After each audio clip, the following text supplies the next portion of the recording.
Manchester City won the Premier League days ago. I couldn't even make a video about that because afterwards, the most controversial and catastrophic thing happens. Vinicius Jr. gets racially abused in a game against Valencia. And it's crazy to me that racism is a problem in 2023. We have so many problems around the world: terrorism, poverty, corruption. And at the top of all those problems is the most useless problem, which is racism. Vinicius Jr. is one of the most amazing players I have ever seen in a long time. Messi and Ronaldo have dominated football for the past 2 decades, and I'm giving them their flowers. But Vinny, this kid came into this club and didn't live up to expectations. When you move to a club like Real Madrid, you are expected to play at the highest level and deliver at the highest level. And for some time, this kid didn't do that. Vinicius Jr. wasn't living up. He was wasteful. He was nervous. I could see that there was potential in him, but he was nervous. And in a team like Real Madrid, there's no time to be nervous. But what I like is that they kept on giving him opportunity after opportunity, and he kept on learning and improving. And now he's the most important player, not just to Real Madrid, to Spain, to La Liga. He is the face of La Liga. He's the face of that league. And I think that gets to a lot of people, that a black man who's an outsider can come to your league and dominate it and produce these results. So now you can't criticize him on his work. Fine, let's switch gears. Let's do racism instead. Let's criticize him based on his skin color. How stupid can you be? How stupid does that sound?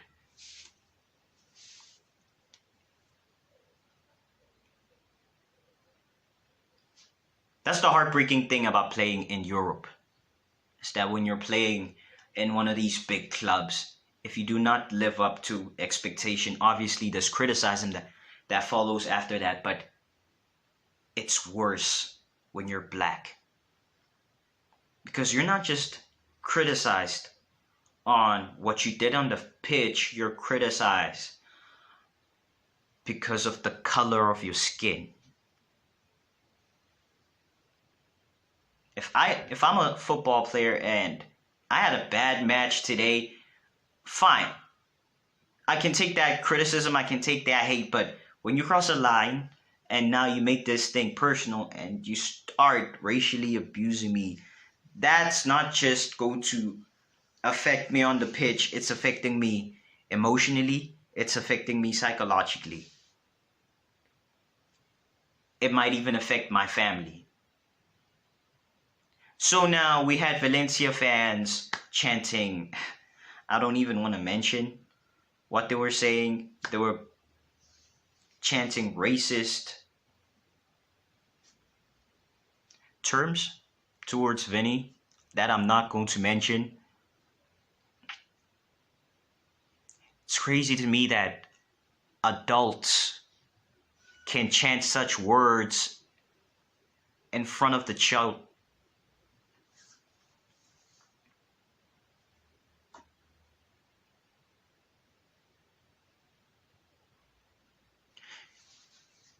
You're saying words, certain words, in front of your children.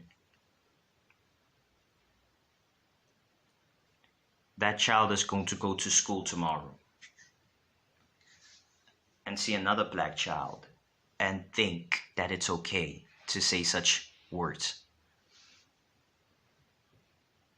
So the cycle of hate continues.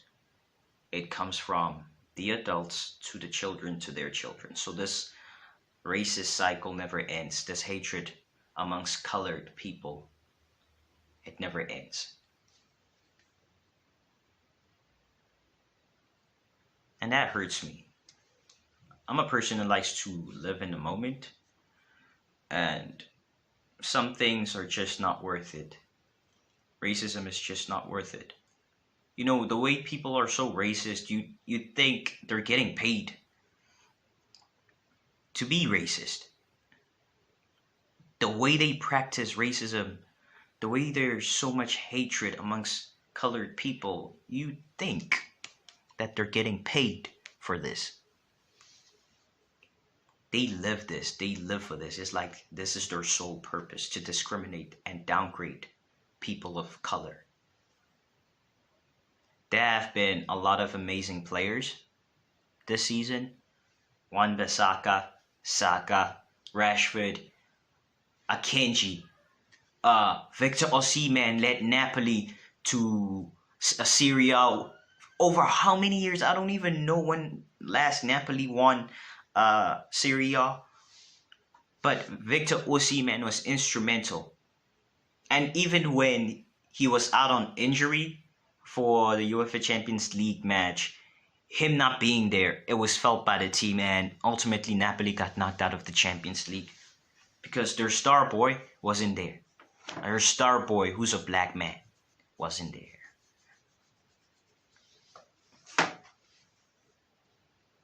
I was telling this to my friend the other day that Manchester City and Manchester United are going to play each other in the FA Cup final. And let's say this match goes down to penalties. And Rashford steps up to take the most crucial penalty that would either win or make Manchester United lose that FA Cup final. And Rashford misses that penalty.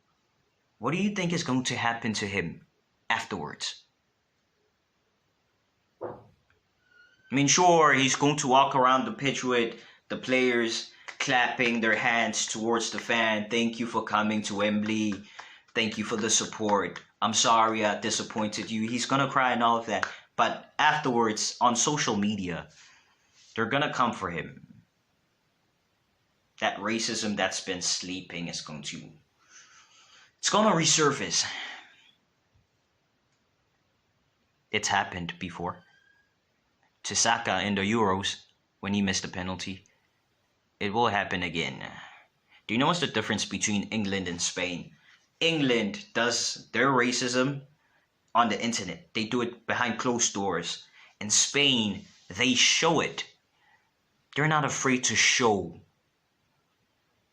their racism on live TV, that Vinicius Jr. could be choked out on live TV, but he's the one who's sent off by the referee. And La Liga is now taking measures because this problem has become too big to ignore. Literally, it has become too big to ignore. These officials have been sent off, the official, I think 6 of them, and 3 of the fans who were chanting those racial vulgar terms towards Vinicius Jr. They've also been arrested and they've been banned from the stadium for a lifetime. Personally, I don't think that that's enough. I feel like the entire Valencia stadium needs to be shut down for at least 10 games, just to send a message, just to take this problem serious, because I still feel like they're just brushing it off. Even with all that they've done, they're still brushing it off. Vinicius Jr.'s left foot is bigger than Valencia. Vinicius Jr.'s hair has more value, more worth than that Valencia stadium and their players.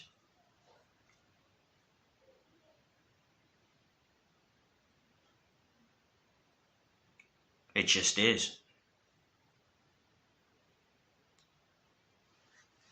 And that's what gets to you. I've watched Vinny. It's the way that he is as a person.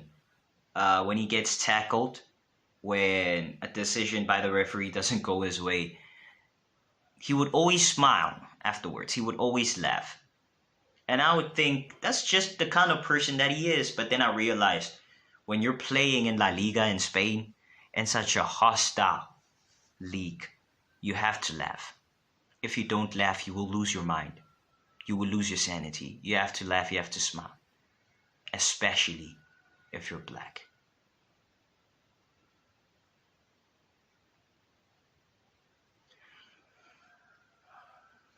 But anyways, I'm not trying to spread hate speech. I just hope that all this can stop. I know that that's pretty much not realistic, but I just hope that we could come together, black, white, it doesn't matter. We just get past all this bullshit. It's all behind us. Let it go. There's no reason. You're not going to get paid for calling me a certain name because I'm black. You're not going to get paid for that. You're not going to get anything for that. So just, what's the point? Call me stupid. Call me an idiot. That's better.